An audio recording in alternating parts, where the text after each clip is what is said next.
Cruise industry naman palalakasin sa ilalim ng Marcos administration. Detalye ng balita mula kay Rose Babiera. Rose, good morning. Nais mas palakasin ni Pangulong Bongbong Marcos ang kolaborasyon ng gobyerno sa industriya ng cruise tourism sa bansa sa ilalim ng kanyang administrasyon.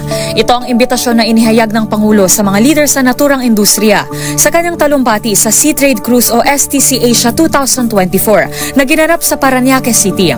Sa pamamagitan ng pagtitipon na ito, umaasa ang Pangulo na mas mapapatatag ang mga alyansa, mapapaigting ang diskurso at makakabuo ng ugnayan ng mga dumalo upang mas mapaunlad ang industriya ng cruise tourism.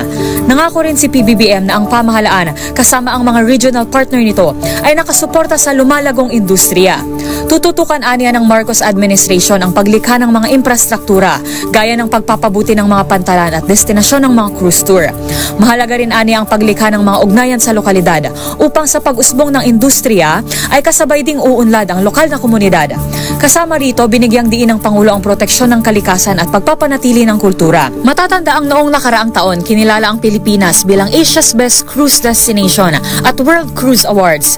Nakamit din ito ang titulong Best Port of Call sa Asia Cruise Award. Para sa DZRH TV, ito si Rose Babiera.